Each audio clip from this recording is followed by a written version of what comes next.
Hello and good morning all of you. Daily news के परिवार में एक बार फिर से आप सभी का स्वागत है। जैसा कि आपको पता होगा कि हर सुबह हम आपके लिए 10 महत्वपूर्ण करंट अफेयर लेकर आते हैं और पूरे डिटेल के साथ उसे देखते हैं।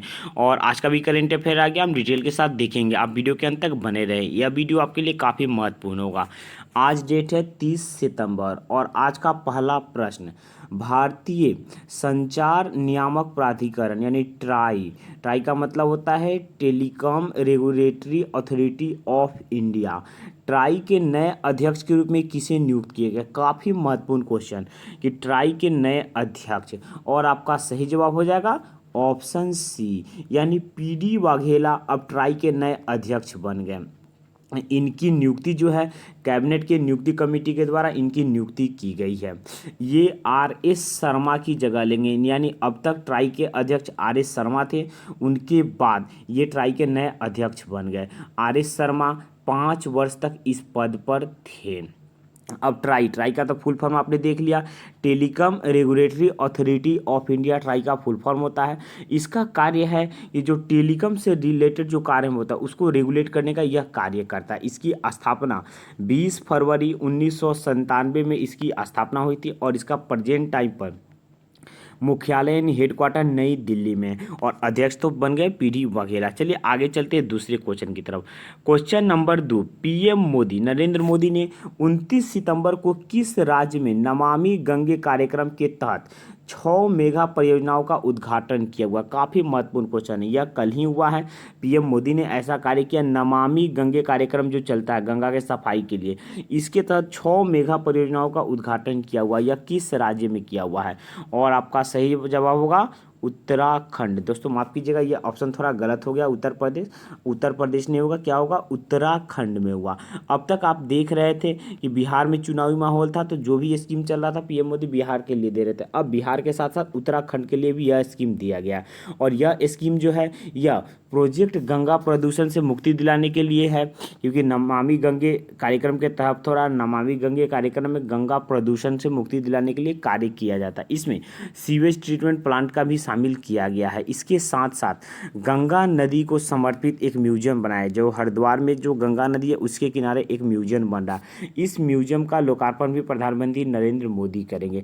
अब यह उत्तराखंड में हुई है, तो उत्तराखंड की राजधानी, उत्तराखंड की 2 राजधानी, एक तो है देहरादून जो वहाँ की शीतकालीन है यानी विंटर कैपिटल है, और दूसरा है गैरसेन जो ग्रीष्मकालीन कैपिटल है। यहाँ के सीएम त्रिवेंद्र सिंह रावत और गवर्नर बेबी रानी मौर्य हैं। चलिए आगे चलते हैं। क्वेश्चन नंबर 3, विश्व किस पार्श्व गायिका को वर्ष 2020-21 के लिए गान सम्राज्ञी लता मंगेशकर पुरस्कार यानी लता मंगेशकर पुरस्कार 2020-21 किसे प्रदान किया जाएगा, यानी किसकी घोषणा की गई है, और आपका सही जवाब होगा ऑप्शन सी यानी उषा मंगेशकर को इस अवार्ड, उषा मंगेशकर इनको इस अवार्ड से सम्मानित किया जाएगा।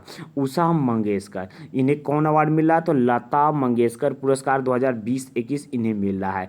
इस पुरस्कार की घोषणा महाराष्ट्र की सरकार करती है, और इस पुरस्कार को महाराष्ट्र सरकार के सांस्कृतिक विभाग के द्वारा दिया जाता है। इस पुरस्कार के तहत 5 लाख रुपया नगद दिया जाता है, एक प्रमाण पत्र दिया जाता है और एक स्मृति चिन्ह दिया जाता है। ये इसके साथ साथ दिया जाए। उषा मंगेशकर को यह अवार्ड मिला हुआ, तो उषा मंगेशकर हिंदी मराठी समेत कई भाषाओं में फिल्मों में काम किए हैं, इन्होंने गाना दिया हुआ है, जैसे जय संतोषी माँ, नसीब, खूबसूरत, डिस्को डांसर जैसे बड़ों फिल्मों में इन्होंने अपना गाना दिया हुआ है। क्वेश्चन नंबर 4, सितंबर के अंतिम सप्ताह को आमतौर पर निम्नलिखित में से किस सप्ताह के रूप में मनाया जाता है, यानी सितंबर का अंतिम सप्ताह को किस रूप में मनाया जाता है, और आपका सही जवाब हो जाएगा option A international week of the deaf. इसके रूप में सितंबर के अंतिम सप्ताह, जो अभी सितंबर का अंतिम सप्ताह है, इसे इस दिन के रूप में मनाया जाता है। अब आपको डीफ के बारे में हुआ था, आपको कुछ दिन पहले ही मैंने एक क्वेश्चन बताया हुआ था, अंतर्राष्ट्रीय सांकेतिक भाषा दिवस यानी साइन लैंग्वेज डे। तो साइन लैंग्वेज डे होता है 23 सितंबर को मनाया जाता है, कि जो लोग बुझ समझ नहीं सकते, बोल नहीं सकते, उनके लिए साइन लैंग्वेज होता है, तथा कि वो अपने बात को हाथ के इशारे से, बॉडी के इशारे से, फेस के एक्सप्रेशन से दूसरे को समझा सके। अब ये शुरुआत हो रही है international week of the deaf, इस लास्ट में इसकी शुरुआत 1998 में हुई थी, इटली में इसकी शुरुआत हुई थी। अगला क्वेश्चन देखेंगे, question number 5। Online tutor company Vedantu के नए ब्रांड एम्बेसडर, वेदांतु के नए ब्रांड एम्बेसडर के रूप में किसे चुना गया? वेदांतु क्या है? तो यह एक ऑनलाइन लर्निंग ऐप है, इसका नया ब्रांड एम्बेसडर बनाया गया। और आपका सही जवाब हो जाएगा ऑप्शन बी, आमिर खान को इसका ब्रांड एम्बेसडर बनाया गया है। आपको एक और लर्निंग ऐप बताते हैं जिसका नाम है बायजूस। बायजूस का आप देखते होंगे कि बायजूस जो लर्निंग ऐप है उसका ब्रांड एम्बेसडर है शाहरुख खान, और वेदांतु के ब्रांड एम्बेसडर बना दिया गया आमिर खान को। कुछ दिन पहले आपने देखा होगा कि सीएट जो टायर की कंपनी है, तो सीएट ने भी अपना ब्रांड एम्बेसडर आमिर खान को बनाया था। आमिर खान अभी सीएट और वेदांतु दोनों के ब्रांड एम्बेसडर बन गया, और बायजूस के ब्रांड एम्बेसडर है शाहरुख खान। वेदांतु एक लर्निंग ऐप है जिसमें लाइव क्लासेस बच्चे पढ़ते हैं। चलिए आगे चलते हैं आज के अगले क्वेश्चन की तरफ। Question number 6। 29 सितंबर को किस दिवस के रूप में मनाया जाता है? यानी 29 सितंबर को कौन सा दिवस है? और हमारा सही जवाब हो जाएगा ऑप्शन ए, यानी वर्ल्ड हार्ट डे, विश्व हृदय दिवस 29 सितंबर को मनाया जाता है।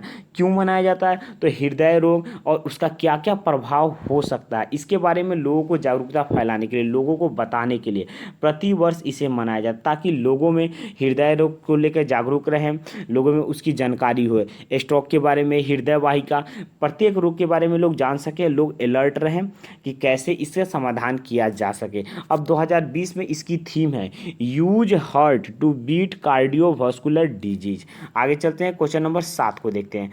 Question number 7। मोक्टोर ओने को हाल ही में किस देश के प्रधानमंत्री के रूप में इन्हें नामित किया गया है? और आपका सही जवाब हो जाएगा ऑप्शन सी, यानी माली। दोस्तों, जब भी प्रधानमंत्री राष्ट्रपति का क्वेश्चन आता है तो काफ़ी महत्वपूर्ण हो जाता है। अब ये प्रधानमंत्री बने हैं होक्टर ओनो, तो यह किस देश के प्रधानमंत्री बने हैं? तो आपका सही जवाब होगा यह माली के प्रधानमंत्री बने हैं। यह माली के पहले विदेश मंत्री के रूप में कार्य करते थे, लेकिन माली के राष्ट्रपति वाह नेडा ने इन्हें प्रधानमंत्री के रूप में नामित कर दिया है। यह 1995 से लेकर 2002 ईस्वी तक यह संयुक्त राष्ट्र में माली के राजदूत के रूप में भी कार्य कर चुके हैं। माली की राजधानी है बामको। माली की मुद्रा है वेस्ट अफ्रीकन CFA फ्रांक, माली की मुद्रा है, और राष्ट्रपति हैं वाह नेडो। आगे चलते हैं आज के अगले क्वेश्चन की तरफ। Question number 8।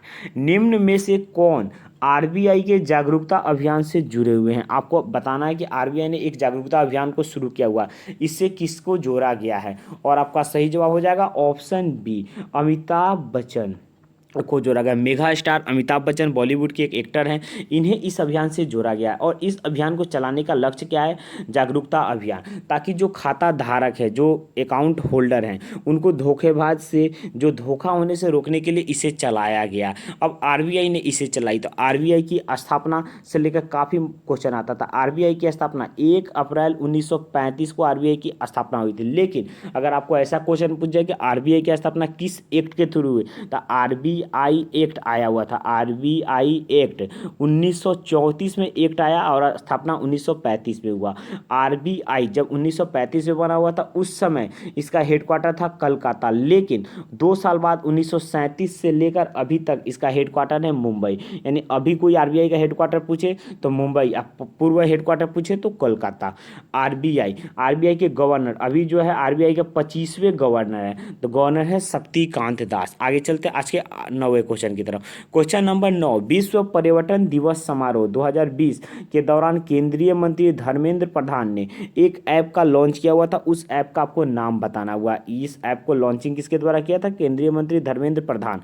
अब किस किया गया था? तो यह विश्व पर्यटन दिवस समारोह के स्तर पर इसको किया गया था।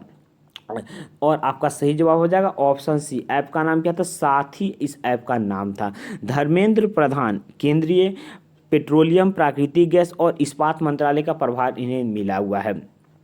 और इस वर्ष 2020 का जो पर्यटन समारोह हुआ था, और 2020 वर्ष है, 2020 वर्ष को पर्यटन और ग्रामीण विकास वर्ष के रूप में नामित किया गया कि ये 2020 है, इसमें पर्यटन पर और ग्रामीण विकास पर कार्य किया जाएगा, इसलिए इसी के नाम पर इसका नामित कर दिया गया।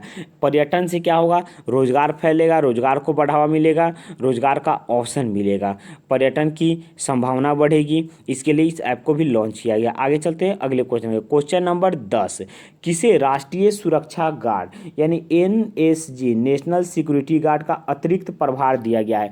NSG का एक्स्ट्रा प्रभार किसे दिया गया है? क्योंकि NSG के अब तक जो प्रमुख थे AK सिंह 30 सितंबर को इनका सेवानिवृत्त हो जाएंगे, रिटायर हो जाएंगे, तो इसका अतिरिक्त प्रभार किसे दिया गया है? और आपका सही जवाब हो जाएगा ऑप्शन ए, SS देशवाल को इसका अतिरिक्त प्रभार दिया गया। अब आपको समझना होगा कि SS देशवाल कौन है। तो SS देशवाल ITBP के प्रमुख है, यानी इंडियन तिब्बतियन बॉर्डर पुलिस जो होता है, इसके प्रमुख हैं SS देशवाल। इन्हें अब ITBP के तो ये प्रमुख हैं, उसके साथ साथ NSG यानी नेशनल सिक्योरिटी गार्ड का भी इन्हें एक्स्ट्रा चार्ज दिया गया। और NSG का कार्य क्या है, तो आतंकवाद निरोधक बल है, जहां आतंकवादी होता है वहां पर ये लोग कार्य करते हैं। इसके पहले प्रमुख AK सिंह का रिटायर हो गए, अब उसके बाद देशवाल आए। तो SS देशवाल जो है ये 1984 बैच के एक IPS अधिकारी हैं। दोस्तों आज का वीडियो यहीं पर ख़त्म होता है। वीडियो अगर आपको अच्छा लगा होगा तो वीडियो को लाइक ज़रूर करेंगे। अगर आपका कोई सुझाव होगा तो कमेंट बॉक्स में आप अपना सुझाव देंगे, हमें निश्चित रूप से उस पर अगर जैसा लगेगा हम करेंगे। दोस्तों अगर वीडियो अच्छा लगता होगा तो वीडियो को आप शेयर निश्चित तौर पर कर देंगे। कम से कम एक आदमी, दो बार 3 आदमी को शेयर कीजिए, क्योंकि उसे भी वीडियो का लाभ मिल सके। अगर आपको वीडियो का PDF चाहिए तो PDF के लिए आप हमारे टेलीग्राम ग्रुप से जुड़ जाएंगे। टेलीग्राम ग्रुप का लिंक वीडियो के डिस्क्रिप्शन में दिया हुआ है। आप हमें फेसबुक और टेलीग्राम इंस्टाग्राम पर भी फॉलो कर सकते हैं, वहाँ पर भी आपको करेंट अफेयर के साथ साथ प्रीवियस ईयर का क्वेश्चन भी मिल जाएगा। चैनल को सब्सक्राइब ना किए होंगे तो चैनल को निश्चित तौर पर सब्सक्राइब करेंगे, यह चैनल आपके लिए काफ़ी हेल्पफुल होगा। दोस्तों वीडियो को पूरा देखने के लिए, अंत तक बने रहने के लिए आपका धन्यवाद। आपका दिन शुभ हो।